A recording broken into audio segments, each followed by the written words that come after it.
नमस्कार फ्रेंड्स, कैसे हैं आप लोग। मेरा नाम है विजय शंकर सिंह और मैं नियमित रूप से शेयर बाजार पर वीडियो लेकर के आता रहता हूँ।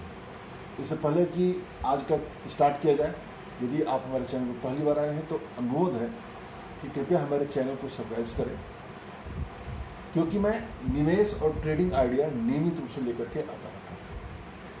तो कल के दिन आपने देखा निफ्टी किस तरह से तेज रहा, लेकिन एक दिन की तेजी या एक दिन की गिरावट मित्रों मार्केट के बारे में कोई दिशा नहीं देता है। वोलेटिलिटी मार्केट का एक स्वभाव है, यह हमेशा होता रहेगा।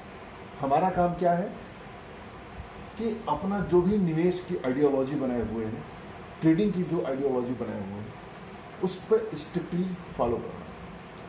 पैसा हमें अनुशासन और जो धैर्य, जो हमने नियम बना रखे हैं, उसके प्रति अनुशासन और धैर्य से उस नियम को फॉलो करना। यदि ये दो काम हमने कर लिया तो निस्संदेह हम स्टॉक मार्केट से पैसा बना के ले जाएंगे। और यदि हमने इसमें गड़बड़ी किया तो बिल्कुल शर्तिया तौर पर मान के चलिए कि नुकसान अवश्य तय है। यहाँ पर मित्रों पुरस्कार और दंड दोनों पैसे के रूप में मिलता है। सही निर्णय पुरस्कार पैसे में, गलत निर्णय दंड पैसे के रूप में।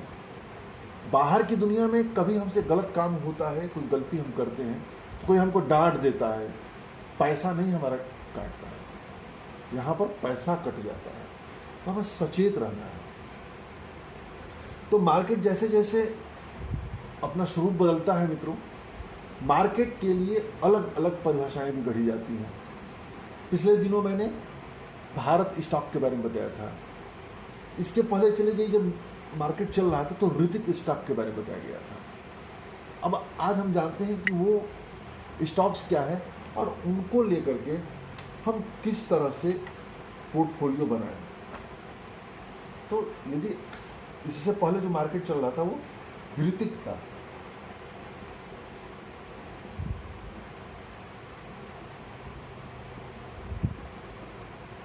ऋतिक स्टॉक्स कौन कौन से थे? एच से HDFC बैंक, आर से अराइवल, आई से इंफोसिस, टी से TCS, आई से फिर ITC और के से कोटक बैंक। आप लोगों ने देखा कि इधर मार्केट में जो कोरोना का प्रभाव है उसके चलते फाइनेंस सेक्टर को तगड़ी मार पड़ी है। तो एक नया उद्भव कर दिया गया भारत, BHARAT। मैंने इसके बारे में एक वीडियो भी बनाया था। BH से भारती, B से भारती, भारती मतलब कि एयरटेल वाला कारोबार जो करने वाली कंपनी है वो, H से HDFC बैंक, फिर H से HDFC लाइफ,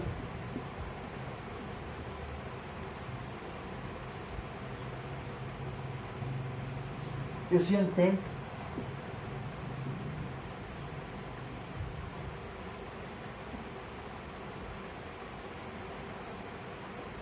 आर से अराइयल, ए से एवेन्यू सुपरमार्ट। एवेन्यू सुपरमार्ट तो जो डी मार्ट वाली कंपनी है वो, टी से TCS और ये EH और H से HUL। यहाँ से एक और टूट गया, ये ऋतिक में THIK है, यानी यहाँ पर HDFC भी है बीच में। यहाँ पर होम लोन प्रोवाइड करने वाली कंपनी। तो कुल मिला के कुल इसमें कितनी कंपनियां हो गई आप देखिए तो 1 2 3 4 5 6 7 यहाँ पर कंपनी है। 1 2 3 4 5 6 7 8 7 कंपनी इसमें है, 8 कंपनी इसमें है। तो इन दोनों को मिला करके हमने एक पोर्टफोलियो डिजाइन किया है। यदि हम इसको लेकर के चलते हैं तो एक जो पोर्टफोलियो बनके तैयार होगा बहुत ही स्ट्रांग पोर्टफोलियो होगा और वो कोरोना फ्री पोर्टफोलियो होगा। चिंता मुक्त पोर्टफोलियो होगा, नो ब्रेनर पोर्टफोलियो होगा, कि उस पोर्टफोलियो में जो मैं 15-16 स्टॉक्स लेकर के आया हूं, इन सबको मिला करके और कुछ अपने पसंदीदा शेयर्स इसमें शामिल करके, तो इस पोर्टफोलियो में यदि इन्वेस्टमेंट किया जाए तो मार्केट किधर भी जाए, हम यदि उसके साथ स्ट्रिक्टली लगे रहे तो आसानी से मार्केट में हम अल्फा जनरेट कर लेंगे। अल्फा जनरेट मतलब कि जितना निफ्टी का रिटर्न होता है, जितना मार्केट का रिटर्न होता है, उससे हम अधिक रिटर्न प्राप्त करने में सफल रहेंगे। सभी बेहतरीन है। तो आइए जानते हैं 17 कुल स्टॉक्स में लेकर के आया हूं जो स्ट्रांग पोर्टफोलियो है, बेहतरीन पोर्टफोलियो है। कुछ इनको मिला करके, कुछ इसमें से हटा करके एक नई एंट्री के लिए। तो आइए उसके बारे में हम एक एक स्टॉक के बारे में बताते हैं।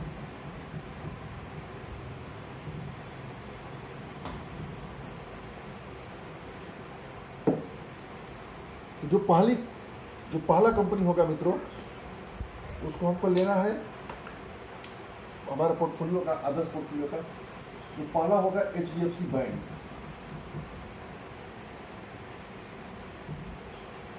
बैंकिंग सेक्टर का, प्राइवेट सेक्टर का सबसे बड़ा बैंक है, उसका कोई प्रश्न ही नहीं है। दूसरा HDFC। तीसरा HDFC लाइफ। चौथा HDFC AMC। पांचवा इन्फोसिस।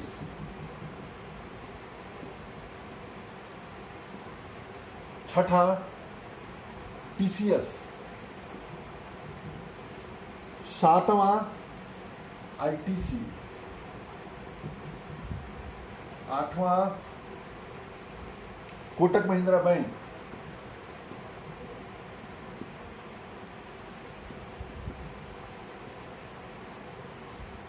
नवा भारतीय Airtel.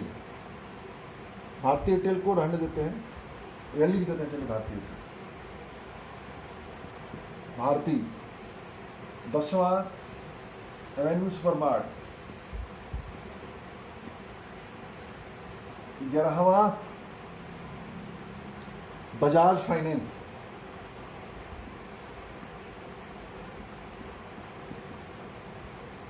12वां HUL Hindustan Unilever.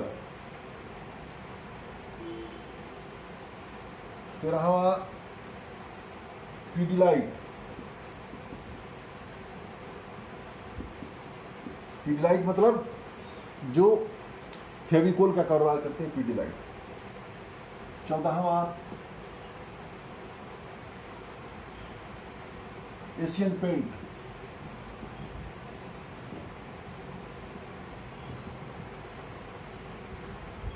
15वां Doctor Reddy's lab.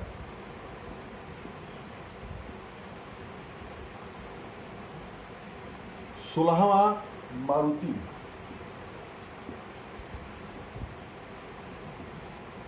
और 17 मित्रों टाइटन। ये जो मैंने लेके आया है मित्रों, ये उसके जगह पर मैंने ये पोर्टफोलियो बनाया है। अब आप देखिए इसमें नया कौन सा शेयर मैंने शामिल किया है। नया शेयर कौन सा शामिल किया है? नंबर 1 पर HDFC AMC शामिल किया है। दूसरा कौन सा हमने इसमें शामिल किया है? दूसरा शामिल किया है बजाज फाइनेंस। तीसरा पीडीलाइट। चौथा एशियन पेंट। 5वां डॉक्टर रेड्डीज लैब, मारुति और टाइटन। इनमें से एक और जो शेयर है ITC, ये थोड़ा सा अच्छा परफॉर्म नहीं कर रहा है और आने वाले कुछ सालों तक इसको अच्छे से परफॉर्म करने की उम्मीद नहीं है। इसलिए ITC को हटा करके मैं इसको प्लेस करना चाहूंगा टाटा कंज्यूमर से। टाटा कंज्यूमर मतलब जो टाटा ग्लोबल बेवरेज वाली जो कंपनी रही, वो कंपनी टाटा केमिकल से कई तरह के कारोबार को इन्होंने रीस्ट्रक्चरिंग करके ये टाटा कंज्यूमर कंपनी स्थापित किया। तो आईटीसी को हटा करके हम टाटा कंज्यूमर कंपनी को रखते हैं। तो ये जो हमारा पोर्टफोलियो बनेगा मित्रों, बहुत ही बेहतरीन और उम्दा पोर्टफोलियो बनेगा। किसी तरह के मंदी से, किसी तरह का मार्केट साइकिल आए, हर साइकिल से ये सुरक्षित पोर्टफोलियो रहेगा और यकीनी तौर पर मित्रों हम मार्केट से अधिक रिटर्न प्राप्त करेंगे इस पोर्टफोलियो से। ये जो सभी शेयर्स हैं लगातार नई ऊंचाई को हर साल प्राप्त करते रहते हैं। जैसे इस साल की हम बात करें नई ऊंचाई प्राप्त करने में, तो एचडीएफसी बैंक एचडीएफसी और HDFC AMC, Bajaj Finance, Kotak Mahindra bank, इन कंपनियों ने अभी अपना नया हाई नहीं बनाया है। क्यों नहीं नया हाई बनाया है? क्योंकि कोरोना वायरस के चलते जिस तरीके से आर्थिक गतिविधियां उथल पुथल हुई हैं, जिस तरीके से लोगों ने अपने ईएमआई को पोस्टपोन किया है और भी तमाम कारणों से फाइनेंस सेक्टर इस समय दिक्कत में चल रहा है, जिसके वजह से ये सभी जो सेक्टर्स हैं, फाइनेंस सेक्टर अंडर परफॉर्म कर रहे हैं। अन्यथा जब जब निफ्टी आउट परफॉर्म करता है मित्रों, टॉप परफॉर्मर की सूची में इन सब के नाम भी होते हैं। तो ये जो दशा है हमेशा एक जैसी नहीं रहने वाली है, ये दशा सुधरने वाली है और जब दशा सुधरेगी मित्रों तो ये शेयर्स पुनः नई ऊंचाई को प्राप्त करेंगे। तो बहुत बेहतरीन है, बहुत उम्दा है और इन शेयर्स में आंख बंद करके इन्वेस्टमेंट कर सकते हैं। आपको हर हाल में 20%, 25% के ऊपर CAGR मिलेगा। और एक और बड़ी चीज़ है मित्रों, हम इसको समझ लेते हैं कि यदि हम अनुशासित बना करके इन्वेस्टमेंट करते रहते हैं इन शेयरों में, हमें करना क्या है, जो भी हमारी बचत होती है उन बचत को क्रम से हमको लगाते जाना है। जैसे मान लीजिए एक महीने 10,000 रुपये में बचा है तो 10,000 में से ये 3 शेयर ले लिया, अगले महीने 10,000 बचा फिर ये 3 शेयर ले लिया, उसके बाद 10,000 रुपया माल में बचा फिर 3 शेयर, फिर 3 शेयर, फिर 3 शेयर। हम यानी 10,000 जितने भी हमारी बचत हो, जैसे मान लीजिए 20,000 रुपये बचत हो तो 20,000 में 4 या 5 बढ़ा देते हैं, फिर अगले महीने 4 या 5 ले लेते हैं, फिर अगले, और फिर ये प्रोसेस हम बार बार रिपीट करते हैं, रोटेशन करते हैं, हर महीने रोटेशन करते हैं। तो होगा क्या कि मार्केट नीचे भी जाएगा तो हमारी जो खरीद की लागत है वो लागत कम होगी और ओवरऑल प्रॉफिट, जब मार्केट तेज होगा, जब स्टॉक तेज होगा तो मार्केट भी बढ़ेगा। और एक और बड़ी चीज़ यहाँ पर हमको समझना है मित्रों, समझना ये है कि मार्केट जो है साल में 2 या 3 बार जो है अच्छा करेक्शन देता है। वो करेक्शन जो है हमें इन शेयरों में एक मौका लेकर के आएगा। जब 3 बार, जैसा मैंने बताया कि मार्केट करेक्शन देता है, तो इस 3 बार में मार्केट अपने उच्चतम स्तर को भी प्राप्त करता है। तो हम यदि उच्चतम स्तर पर जब भी निफ्टी पहुंचता है या जब भी मार्केट पहुंचता है, यदि हम अपने पोर्टफोलियो में से आंशिक प्रॉफिट बुक करके, आंशिक मतलब 100% कुछ नहीं, जैसे अभी निफ्टी का लेवल 11,700 के लेवल पर चला गया था, तो यदि आप पीछे से देखिए, मार्च के महीने से देखिए, तो मार्च महीने से लेकर के अब तक निफ्टी में 50% तक की तेजी लगभग आ चुकी थी। तो शॉर्ट टर्म ड्यूरेशन में 50% की तेजी बहुत मायने रखती है। तो हम वहां पर अपने पोर्टफोलियो में प्रॉफिट बुक करने का एक लेवल मान सकते हैं। तो अब जरा इसको और डिटेल में हम समझते हैं।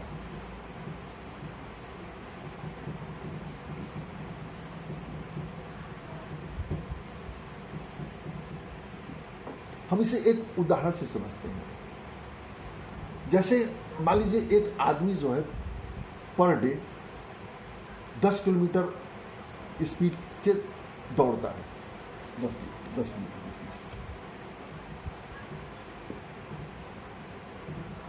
10 किलोमीटर पर आवर की स्पीड से एक आदमी दौड़ता है। मान लीजिए किसी दिन वो 20 किलोमीटर पर आवर के हिसाब से दौड़ा, तो क्या करेगा? लगातार दौड़ पाएगा?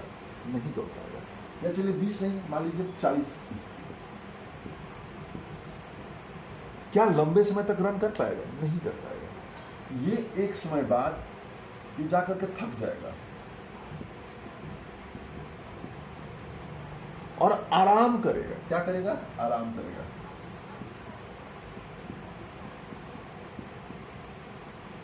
कुछ दिन नहीं दौड़ेगा,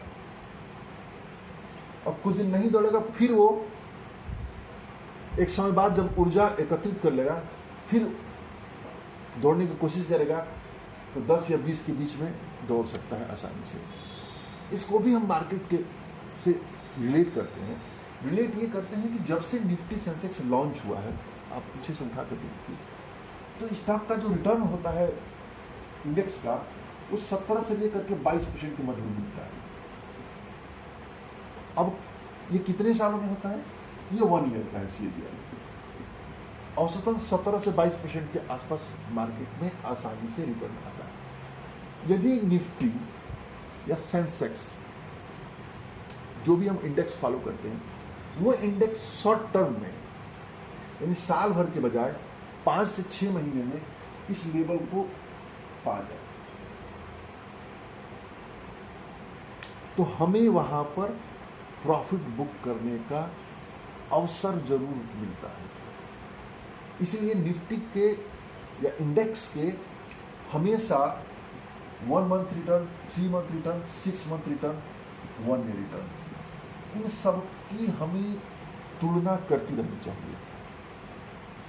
और जिस भी, मान लीजिए 3 महीना हो गया, 3 महीने में इंडेक्स का रिटर्न 10 से लेकर के 20% आ गया, 6 महीने में रिटर्न मान लीजिए 20 से 30% रिटर्न आ गया, तो यहां पर मौका है बिकवाली करने का। क्योंकि अब जो है ये मार्केट 40 किलोमीटर पर स्पीड में घूम रहा है, चल रहा है। अब वो थकेगा, थकेगा तो वो रुकेगा, ठहरेगा, आराम करेगा, और जब आराम करेगा तो वहां पर हमको शेयर्स बेचने चाहिए।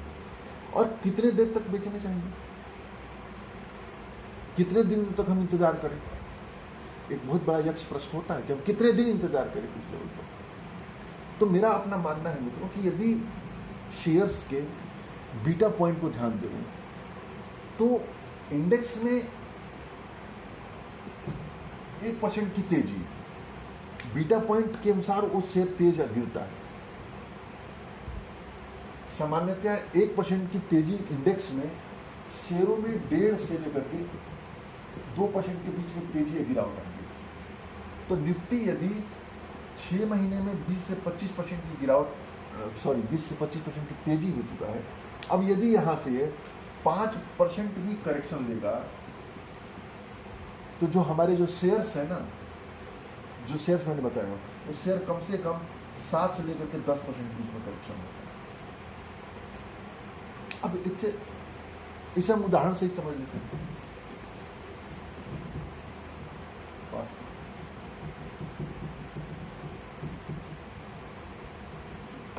मान लीजिए कि हमने रिलायंस को RIL के हमने 10 शेयर ले रखे हैं, किस भाव पे? 1500 भाव।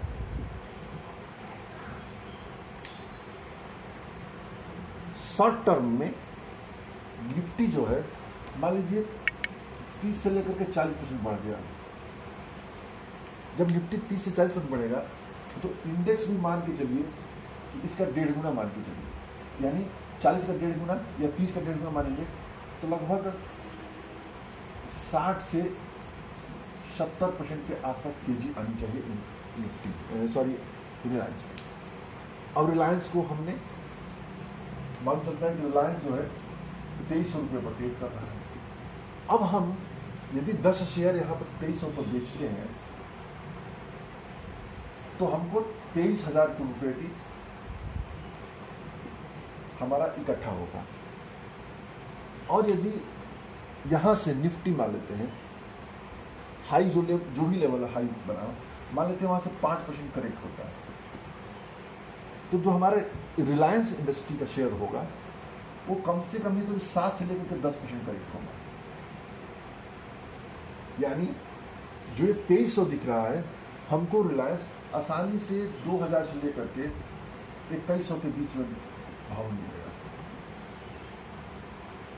अब आप बताइए, मान लीजिए हमने 2050 आ गया शेयर रिलायंस का, तो 2050 में यदि हम शेयर खरीदने जाएंगे तो यहाँ जो शेयर हमारे पास 10 थे, अब उन शेयरों की संख्या 21 या 22 के शेयरों की संख्या हो जाएगी। तो जब 22 शेयर हो जाएंगे तो उसका डिविडेंड भी बढ़ेगा। जब अगली बार हमारा रिलायंस इंडस्ट्री 23 हो जाएगा, तो अब देखिए यहाँ जो 23,000 था अब कितना हो जाएगा, 2300 इंटू शेयरों की संख्या 22, सॉरी माफ करिएगा, मतलब 21 22 नहीं, ये 11 या 12 शेयर्स हो जाएंगे यहाँ पे। तो अब 12 का मल्टीप्लिकेशन करिए, तो ये जो है आसानी से 23,000 की जगह पर 25,600 की वैल्यू हो जाएगी। ये है तरीका। यदि हम इस तरीके को इस्तेमाल करते रहते हैं तो अच्छे रिटर्न, 25 नहीं बल्कि 27,600 हो जाएगा, यानी ओवरऑल प्रॉफिट हमने बढ़ा दिया। तो इस प्रोसेस को, इस अनुशासन को हमें धैर्यपूर्वक फॉलो करना है। मार्केट हमेशा मौका देता है और हमेशा हम प्रॉफिट बना सकते हैं। तो उम्मीद है मित्रों ये वीडियो पसंद आया होगा, ये जानकारी भी आपको पसंद आई होगी। कोई अन्य तरीके का प्रश्न हो तो जरूर करिएगा। जय हिंद।